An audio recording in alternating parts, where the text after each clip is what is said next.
印尼之旅第3日，我哋要去大瀑布。春光乍泄裏面，黎耀輝同埋何寶榮本來要一齊去伊瓜蘇，就係因為盞燈上高嘅一幅畫。我哋都係因為一幅相，所以要去大瀑布。但我哋去嘅當然冇伊瓜蘇咁磅礴。黎耀輝話：企喺瀑布下面嘅應該係2個身影。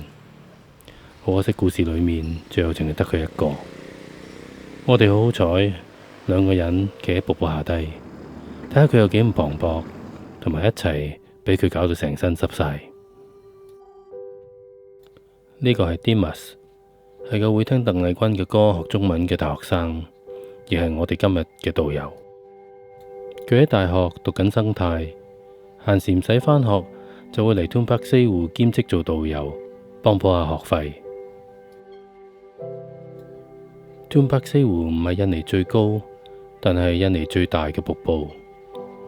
名嘅意思就係1000個瀑布咁解。我就索性叫佢做千絲瀑。Hello. 大山造就大河，流經千絲瀑嘅 Gledik 雖然唔算得係咩大河，但因為佢北面有座3000幾米高嘅塞梅魯火山，長年咁樣收集水氣，所以即使我哋去嘅時候係旱季，都水流甚豐。要睇千絲瀑，其實唔一定要千辛萬苦，好似我哋咁樣爬到落瀑布底嘅。瀑布附近有個輕鬆可以去到嘅觀景台，唔使點行就可以去到打卡位。但係瀑布同火山一樣有種魔力，叫人為咗用另一個角度去睇同一樣嘅嘢而會作踐自己。落去瀑底嘅路好陡峭，條 trail 亦都冇乜所謂管理，基本上分唔清行緊嘅究竟係路定係溪，但都總算有繩有扶手。我疏於鍛煉，一落一上，雖然最後總算係完成，但係膝頭哥嘅舊患發作，影響咗我哋第2日嘅行程。呢段路除咗會有仆親嘅危險，亦都會有落石落椰子嘅風險。我哋返上嚟嘅時候嘅路程，就差啲俾個唔知幾高跌落嚟嘅椰子揼死。諗返起都猶有餘悸。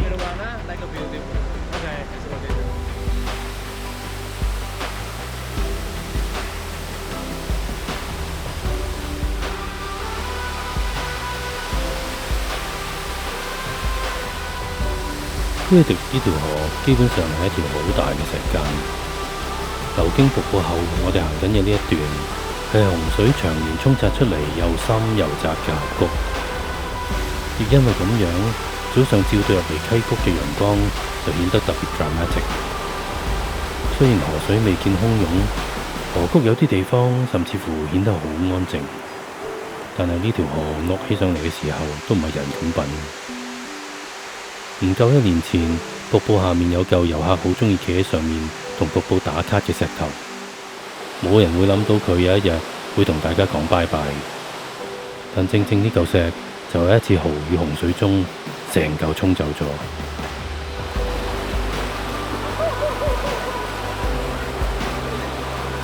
我哋如果1年前嚟，就唔使好似而家咁狼狽，因為1年前仲有2條簡陋嘅橋。但係佢哋都跟埋嗰嚿石頭付諸流水。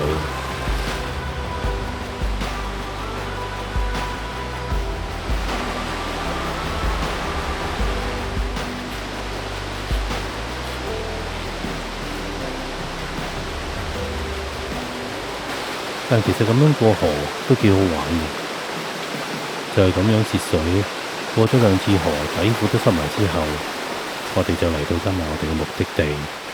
千絲瀑。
冇俾椰子揼死嘅我哋，決定劈開一個椰子報復，補返下。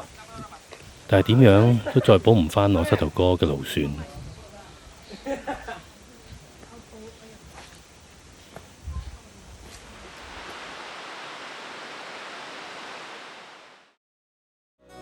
係啊，又係雞麵檔，又係麵檔阿叔喺度搞緊音響。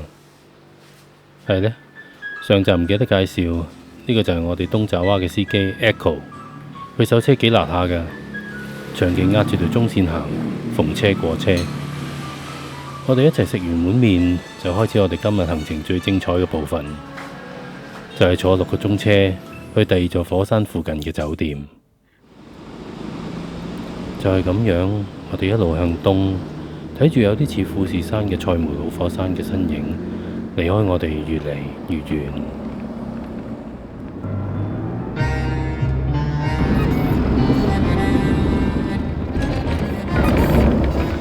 我哋開頭以為 Echo 瞞住我哋喺車尾收埋咗幾隻雞，原來只不過係人還唔夠嘅5、6、7號座位。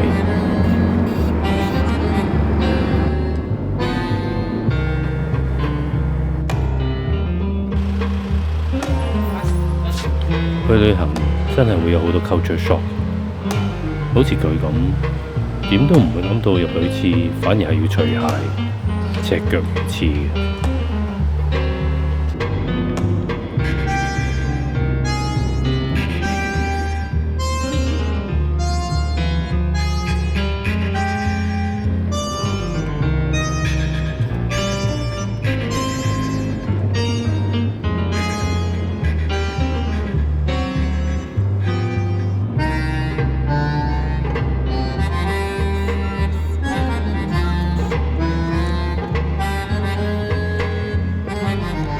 就係咁樣，我哋屈咗喺個車裏面6個鐘又多，由大日頭到睇住啲影越嚟越長，由市區嘅石屎森林到真係去咗森林，由一座火山到終於見到我哋第2朝要上嘅火山。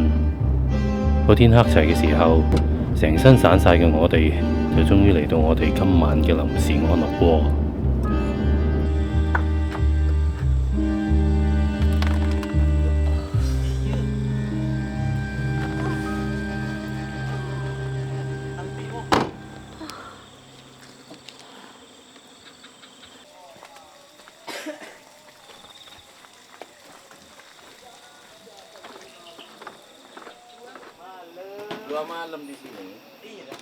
我哋又係因為網上嘅幾幅相，就決定下榻呢一間用竹搭成嘅酒店。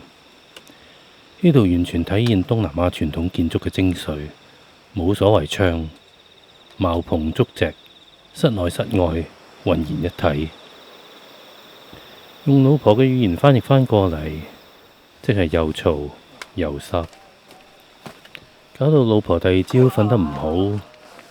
但係你問我，如果再嚟一次，我會唔會再揀呢一度？只可以講都係幾獨特嘅體驗。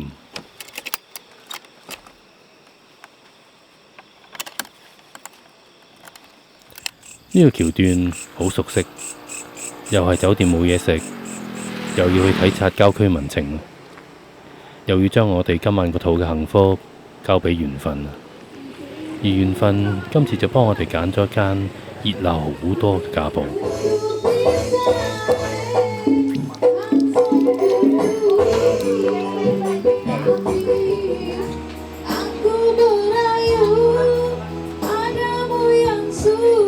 連老闆娘都要影低我哋呢2個香港人，你就知道呢個家寶平時應該冇乜遊客會幫襯。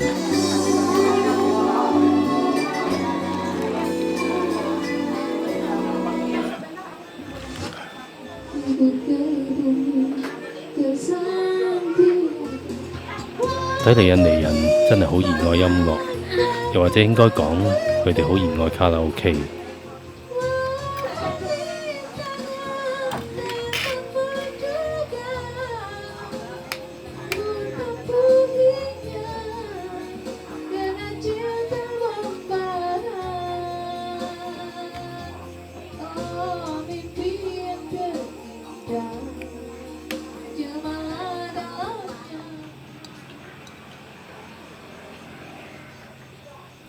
因為星期六晚，我哋返到我哋嘅茅廬，發現卡拉 OK 嘅聲音唔單止喺我哋食飯嘅地方會揾到，而係徹夜四方八面咁樣轟炸我哋。